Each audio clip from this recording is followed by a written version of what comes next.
we go. Whoa, baby. It's a good sound, isn't it?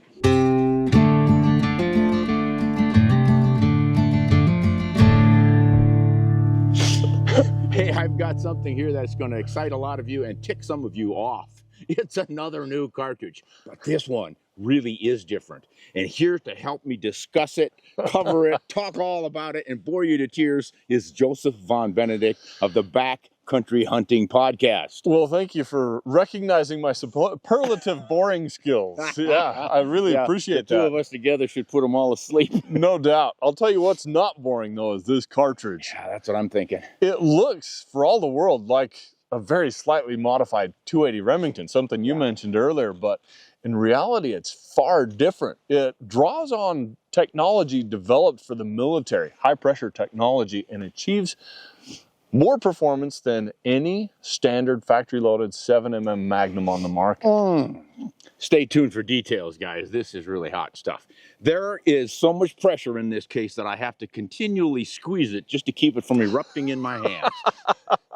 If you get tired, let me know so I can run. Yeah, do that. No, what is so special about this, guys, is its maximum average chamber pressure. It is allowed 80,000 PSI of chamber pressure. Now, you've probably heard that in reference to the 277 Fury, that 6-hour load they developed for the military. Woo, everybody was going 80,000 PSI, that's crazy.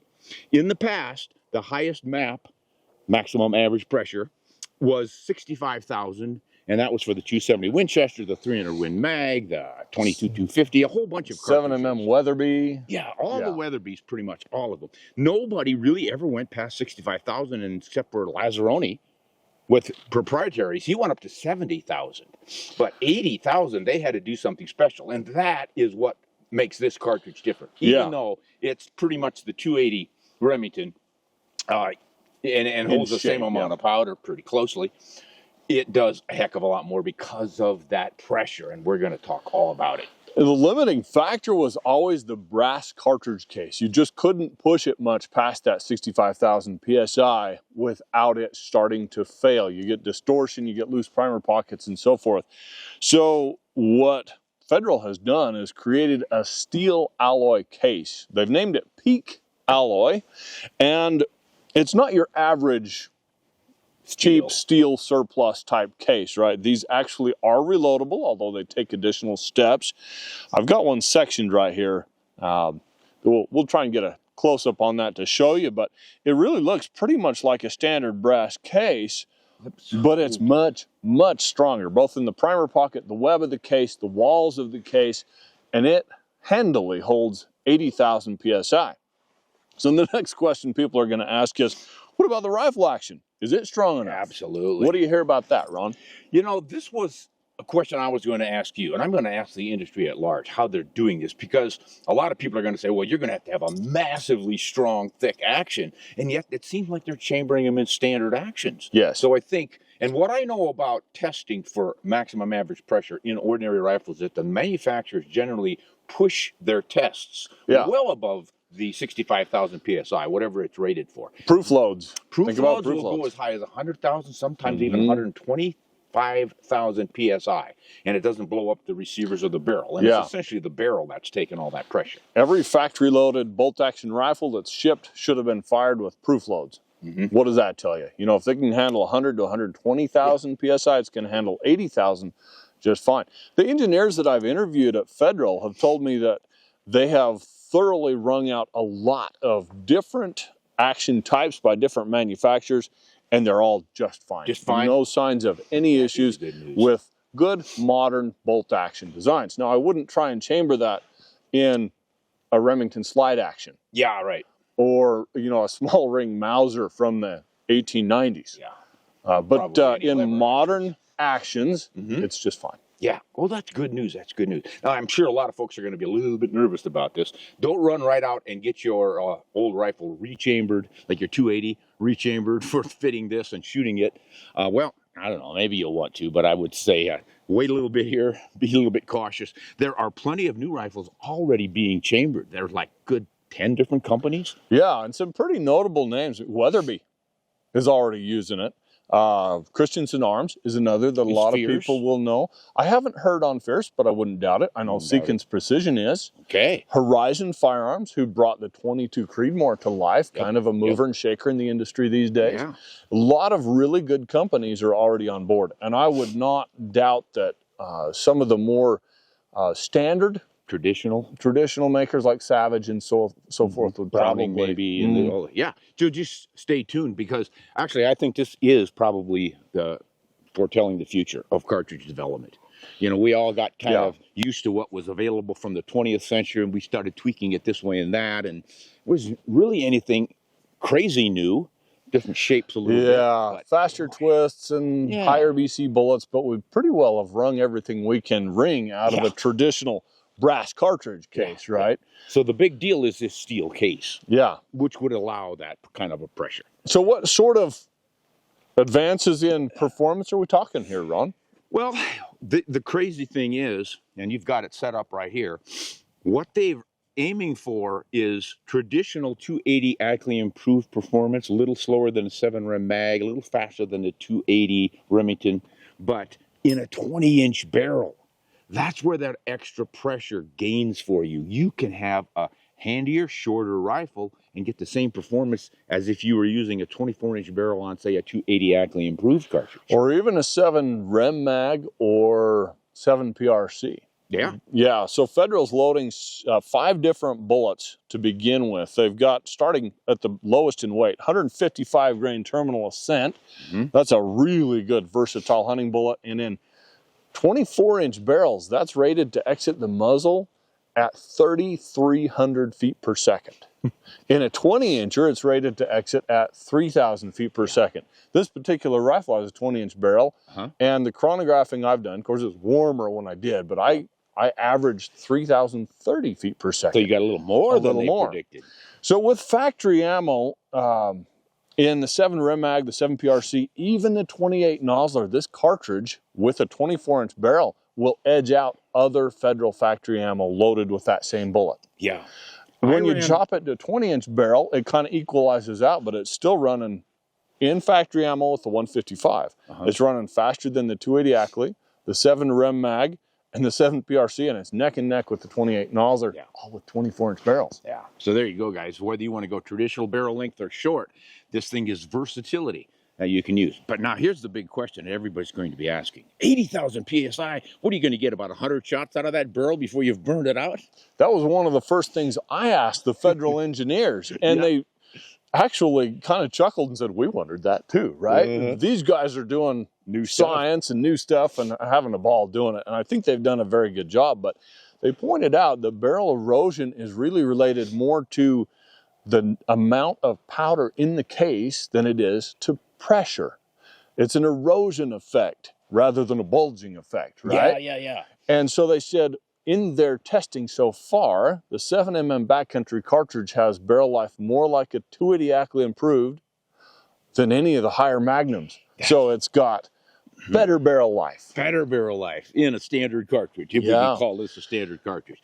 I kind of thought that's what was going to go on, because all the research I do on this pressure stuff, the pressure is pushing the steel out. It's not eroding it. Yeah. And it's the flame temperature when that powder burns, and the powder itself working something like sandpaper, sandblasting your throat, and that's what's tearing up your barrel. But as far as the pressures, I really didn't think it was going to be that much different. No. And, you know, another beautiful side effect of the fact that you're using less propellant is there's less recoil than traditional 7M Magnums. And I've shot these side by side. This is an ultra lightweight hunting rifle. It's a Proof Research Glacier TI. So that's got a titanium action, and it's very, very light. And I'm shooting, honest to goodness, Magnum velocities with heavy for caliber bullets. My favorite is the 170 terminal ascent at 3,030. Yeah. That's a 20-inch barrel. Yeah. That's what you said earlier. I had it earlier. I was talking about the 155. I had that wrong earlier. The 155 in this will generate even more. It'll be 3150-ish. Well, I've got some figures here. Yeah. But anyway, what I was going to say is less recoil because there's less powder. Remember, the whole Newton's law, you know, equal and opposite reactions applies to accelerating mass. You push that bullet down the barrel. The recoil derived from that in all the Magnums is going to be the same. The rest of the recoil is generated by the burning propellant and the jet effect it has as it exits the muzzle. That's what you harness with the muzzle brake to tame recoil, right? So it's a pretty significant portion. And when you're running a lower powder charge, you have lower recoil. My 11-year-old daughter shot a whopper Alaskan black bear with this rifle last spring. It was the first known bear ever taken with a 7mm Backcountry cartridge, and she shot it comfortably. No issues at all. Smoked her bear at 251 yards, right through the sweet spot. Pretty cool that an 11-year-old young lady can master this cartridge. That's you're going to embarrass a lot of our viewers now. But yeah, if you know how to shoot recoil, and you know, Betsy says the same thing. She'll grab a 375 H&H and she'll shoot something, and then I'll say, hey, did it kick? Did it hurt? She goes, I don't know. I don't remember. Sure. They don't feel it when everybody says that. When you're shooting at game, you don't feel any recoil. So, but hey, the muzzle suppressor is going to help a lot. Yeah, oh yeah. That helps tame recoil too. And I think that's kind of the whole idea behind these high pressure cartridges. Advantages is that you get to have traditional performance with a shorter barrel. Yeah. And you don't have to blast your ears out. I like that. I don't like the look of these things, but I sure like the performance. Yeah. I'm the same. I love hunting with them. Oh gosh, yeah. Now here's some numbers I ran on the ballistics. That 155 grain bullet you were talking about, it has a BC of 0.586, which is not over the moon, but it's pretty high. Yeah, it's good. You know, in a 155 grain bullet for mule deer hunting, pronghorn whitetail, all those medium-sized animals, and I would use it no problem on an elk. I've used that bullet on kudu out of a 280 Ackley. There you go. Yeah. There you go. So I went for my maximum point blank range, which I always love. So I'm going no higher than 3 inches above my point of aim. That happens at about 150 yards or so. And then when I drop 3 inches below my point of aim, I'm figuring I'm on a 6-inch target. That's going to get my deer. And I don't have to worry about how far exactly he is away. I don't have to take time to range him. I don't have to dial. So I set it up for point blank range. And when you do that with this 155 grain bullet coming out of a 24-inch barrel, they claim you're going to get 3,300 feet per second. So if I am 3 inches high at 100 yards, I'm going to be 3.9. Let's just say 4 inches high at 150 yards. I'm going to be dead on almost at 300 yards, about 270 or so. And I am not going to be 3 inches low until just a little bit past 350 yards. 350 yards, guys, that covers about 90% of the game I shoot. It's going to be somewhere in that range, and all I have to do is hold dead center and shoot him. Yeah. But look at what we retain for energy out of this little 155 grain bullet. Clear out to 800 yards, we still have 1,477 foot-pounds of energy. And that's what they consider pretty close to that 1,500 baseline for a good elk bullet performance. And of course, we all know you can go a little either way on that one. Sure. The elk's not going to suddenly say, well, that didn't bother me at all. Use more next time. But I'm not recommending you go shoot elk at 800 yards, but it just tells you what this bullet at that velocity can do. Yeah. Now, if you want to cut that barrel back to your 20 inches for convenience, you are, again, going to be zeroing for that maximum point blank range, and that puts you about dead on at 300. At 350 yards, you're 4 inches low, so figure it's about a 330 yard. That is still a long ways for a maximum point blank range. Pretty forgiving. Yeah. And now 800 yards, you're still hanging on to 1,321 foot-pounds of energy. Gosh, guys, it's flat shooting. You've got that high BC bullet, so you don't have a lot of wind deflection. Let's pick up a wind deflection column here really quickly. We're going to go in inches of wind deflection in a 10-mile-an-hour right-angle wind. At 500 yards, you've got 13 inches of deflection out of the 20-inch barrel at 3,150 feet per second. Step up to the 24-inch barrel at 3,300 feet per second, and you have 12 inches of wind deflection. Compare that with a lot of other rounds out there, and you're going to see that it's an ideal all-around hunting setup. Yeah. Now, if you go to a 170 grain bullet, obviously you're going to hang on to more energy downrange. You're going to get a little more drop and stuff out of your bullets, but it's still pretty impressive stuff. If we do the 24-inch barrel, and we get a maximum point blank range here, it looks like about 340 yards. And you're going to hang on to 1,593 foot-pounds of energy, more than enough, and that's at 800 yards. Almost 1,600 foot-pounds at 800 yards. That's impressive. That's impressive stuff. Yeah.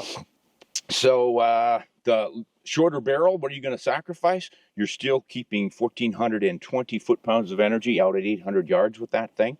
At normal hunting ranges like 300 yards, your elk's going to get hit with almost 2,500 foot-pounds of energy. Wow. Yeah. That's pretty impressive stuff. And in your drops and deflections, you're going to be a little bit more, but golly, you're still looking at that 300 plus maximum point blank range work. So I just think, you know, it's what you and I, Joseph, love about the 280 AI and a 24-inch barrel. We are now able to get out of some short little rig like this.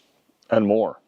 Yeah. Convenient. Another really interesting thing is those other projectiles chosen. I don't have the 175 grain tipped fusion bullet here. I wish I had one of them, but I do have 195 grain Berger Elite Hunter. That's going to be factory loaded. Okay. And 168 grain Barnes LRX. That'll be factory loaded, and we'll have a very, very good penetration. If you're going to shoot something like a big moose or a bison or something like that, that'd be an optimal choice. Yeah. And the other thing is, of course, if you're a hand loader, you can use all the traditional 7mm bullets. It's a 7mm, 0.284-inch diameter bullets. If you want to drive 130 grain really fast, or like 120 grain copper bullet for pronghorn, for whitetail, for mule deer, you can get that thing smoking. Yeah, it's going to be interesting to see where reloading takes us with this. As I understand it, we'll just be using slightly faster burning powders than traditional, which usually would cause that pressure spike we don't want with brass cases. But this time we want it. Yeah, and that's how you achieve it, just by going to a little faster burning. I wondered if that wasn't what they were doing. Yeah. Because you can only get so much in the size of that case. Yep. And how are you going to get your pressures up? Use a faster powder. And Federal's told me that some of their loads, their factory loads, will be using a blend that's not currently available to hand loaders. So we may not be able to quite match what they're getting.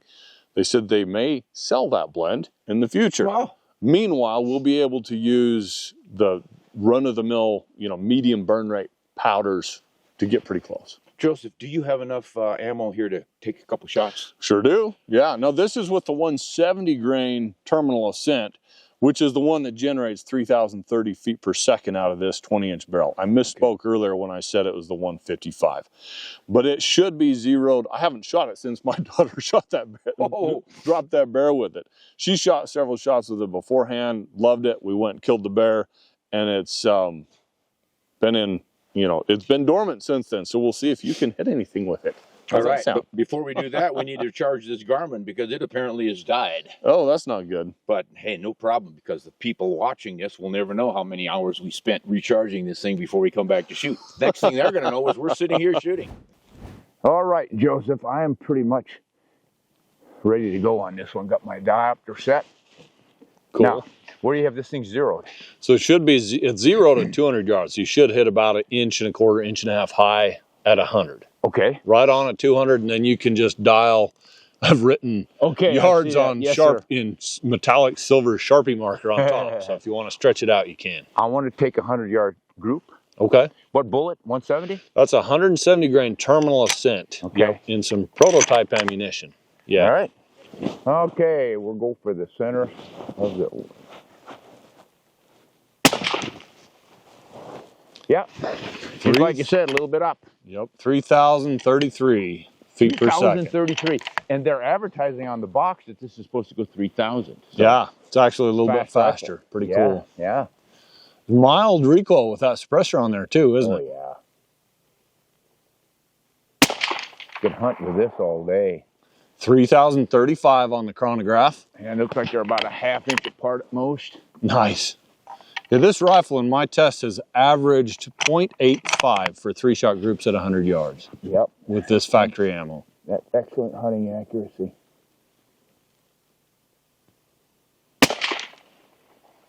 3,029. Look at that. Wow, that's consistent. Very consistent. Let's crunch some numbers here on this. You're going to get a real. So if we go with the session summary, the average is 3,032 feet per second. The extreme spread, 6.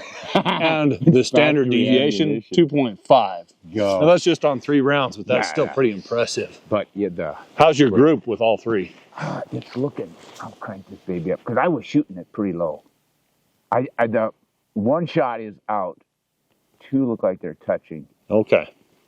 I didn't adjust my parallax. There we go. Yeah, I blame that because it's about an inch group, maybe a little bit under. A little under an inch and two nearly touching. Yeah, sounds about right for this rifle. All right. So done with the group. Oh yeah, that's a pretty decent group. I could do better if I was really trying, but you know. Yeah, the rifle shoots good. The cartridge shoots good. Yeah, sweet. I can see the advantage of it. I mean, if you're shooting a 30-06, a 270, or anything like that, it's pretty much the same recoil. You just get to have a little more velocity, a flatter trajectory, less wind deflection, all those advantages with really no disadvantages, other than you have to buy a new rifle. Get to buy a new rifle. There you go. Well, you want to try one at 300? Do I want to try one at 300? Twist my arm. A steel target out there. Yeah, and I'll tell you what, I won't even get everything set up perfectly for it. We'll just dial. You got your dial set, I see. You got your homemade number 3. Sweet. I'll just rest my hand up here, as accurate as this thing was. I ought to be able to hit that 300-yarder. Here we go. Whoa, baby. It's a good sound, isn't it? Yeah. Boy, yeah, it's hitting the butt right where I was holding. Dude. Nice. Yeah, I bet it doesn't drop 3 inches out there. Oh, with this spot-on thing, it doesn't drop at all. I'm so used to my maximum point-blank range, I always expect it to land 3 inches low. Sure. But this was right on. Yeah. Right where I was holding, so perfect. Well, guys, that's the new Federal 7mm Backcountry cartridge. I think it's pretty exciting, especially for guys who don't already have a 7 Mag or some other fancy 7. You're looking to get one. You know me, I just love 7mm. I think they're the ultimate for all-around hunting. Are you going to be covering this in some of your writing? Joseph writes for a number of magazines. He's an editor at some, and he also has his podcast, of course. Yeah, I am. So I'm covering it for Shooting Times magazine and Peterson's Hunting magazine, as well as we've done a digital article for Peterson's Hunting. Check that out. That should be live now. And then I'm gonna twist your arm into talking with me about it a bit for our podcast. We'll do a little companion YouTube piece for that on our Backcountry Hunting Podcast YouTube channel, which will have some kill shots on Aoudad and some photographs of my daughter Sophie's whopper black bear that she shot with this rifle. Nice. And yeah, we'll talk through more of the field type performance and the real world use that I've seen with this. Well, I'll be interested in visiting with you on your podcast on it. I'll have a piece in Sporting Classics magazine in my rifles column. You can check about that. And Ron Spomer Outdoors website, I'm going to have a blog on it, throw a bunch of pictures in there and just talk about what the advantages are. I'll run a bunch of numbers on the trajectories and the ballistics and all the advantages of it and compare it to the 280 Ackley Improved, which of course I love. So gosh, this is kind of exciting. You know, at my age, I don't get too excited about new cartridges anymore, but I think this is kind of the new direction. It's really a significant jump up in cartridge development because of that higher pressure. I think that's where the future lies. It will be interesting to see where it leads, because theoretically this technology could be used, say, to turn a 308 cartridge into a 300 Winchester Magnum. There you go, folks. So there's a lot of potential here. Yeah. Stay tuned. You'll hear more from both Joseph and me on the new 7mm Backcountry. In the meantime, whatever you're shooting, hunt honest and shoot straight.